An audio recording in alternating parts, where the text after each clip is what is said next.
How the hell y'all doing? Clint from the Doorway 2, doing another one of those video reviews that you love so much. This time, it's going to be for a band out of Finland called Dark Buddha Rising. This is their new full length that just came out in yesterday, actually, officially, November 13th, on Friday the 13th. I'm going to butcher the name. I think it's Mathreyata is the way you pronounce it. It's 4 songs, over 40 minutes. It is a mixture of psychedelia, drone, doom, drifting, experimental. It's probably the strongest record that they've done yet. They are all super long tracks, so I'm going to play you a bit of each one of the 4 songs. I don't know what else to say other than I really started digging them when I first heard them on the Rot Records several years back.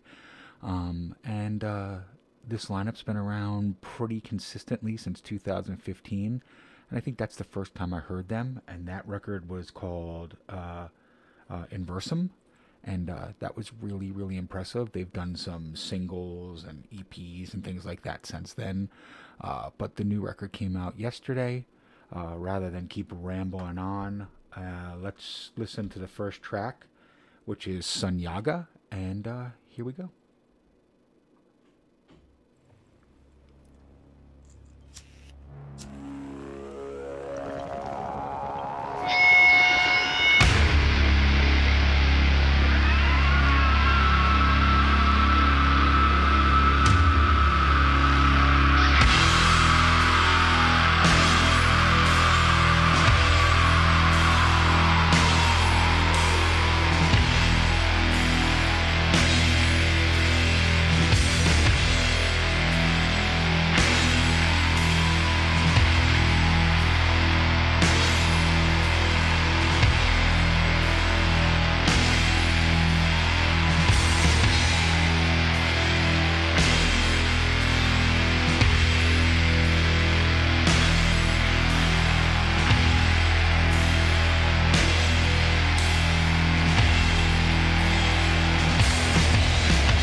And that's just 3 minutes of a 12 plus minute long song. I kind of love this record. It's a mix of like space rock, psychedelic rock, funeral doom, post doom, etherealness, just weird avant coolness. If you could kind of put Neurosis, Cult of Luna, Skepticism, and just some really weird spatial bands like maybe Subarachnoid Space or maybe U.S. Christmas together. That's really what Dark Buddha Rising reminds me of. I think I forgot to mention that it came out on Svart Records, which is a Scandinavian label that's been very impressive, releasing a lot of amazing things over the last 5 or 6 years that I've reviewed and really liked as well too. They seem to be on the cutting edge for different, weird, and bizarre, so that really does work well. I just all the songs are anywhere from 7 to 15 minutes long. They build, the ebb and flow. So in 3 minutes, you're going to get barely a taste of a lot of these songs. Being that the band has been around close to a decade, and with the current lineup, probably about 6 years, I'd say the last 6 years have been the most impressive. And this record is definitely the culmination of all that. They've mixed all the elements of previous records together to make kind of a ethereal, atmospheric, ambient funeral doom record, I guess is the best way to explain it. Rather than keep talking, what I'm going to do is I'm going to play another track. It's track number 2, and I think it's Nagathma is how you say it, but here we go.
This is going to be a long review, but it's well worth it. That was like 2.5, almost 3 minutes of the next track. I love the spiritual kind of elements in here as well, whether dark or light. It really just works well. I like the term shamanistic, and I guess that's used a lot throughout the kind of way this music is done. It's definitely droning. I almost feel like it's if Kanan from Italy and This Empty Flow, who used to be Thurgathon members, kind of put a drone doom band together, I feel it would be very much like this. I could see them very much on Ivan Records as well as Svart. Again, you can feel the ebb and the flow and the pulsing elements. You can feel everything going on. Everything is very intentional. It's a building kind of record. It's tumultuous. It's like the atmospheres are just massive in it. It's heavy and dark, yet melodic and flowing all at the same time. These guys are definitely channeling the darker side of the spirituality world, or the more unknown side of the afterlife and other spiritual realms. Psych rock is just not a good enough term for me. It's more doom, it's more atmospheric, it's more ethereal, it's more spiritual. There's definitely drone elements though. So let's jump into the third track, which is Uni, and this is the shortest track at 7 minutes, so let's see where it takes us.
Dig more into the middle of this song for you guys so you can hear a little bit more of what they're all about. So here we go.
That's another good taste. So here you go. That's the third track. I'm just going to jump right into the fourth track and start in the middle of it because this one is 15 minutes long. So let's get the meat and potatoes in the middle of this song. This one is called Mathreyata 3, and it's the final track, and it's well over 15 minutes. So what we're going to do is we're going to start somewhere in the middle of this one. So here we go.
I think that gives you a really good taste of the record overall. I know you didn't hear much of the vocals, but they are buried and mixed in with those chants, shrieks, screams, growls. It's just, this record is pretty mind-blowing. Overall, ethereal, shamanistic, droning doom, epic record. Finland has just got a special place in my heart for a lot of bands, and Dark Buddha Rising is one of them now, for sure, with this last record. Again, came out on Svart Records on Friday, November 13th. I will put links to their Bandcamp to be able to purchase. I will put links to their Facebook page as well. You like what I'm doing? Like and subscribe to the YouTube and Facebook pages for The Doorway too. Really appreciate it. Would love to see a lot more people subscribing to the YouTube page as well. That just helps me be able to get this exposed to the world. This may be one of my favorite reviews and longest reviews at almost clocking at 20 minutes. Again, Clint from The Doorway 2. Thank you very much, and see you next time.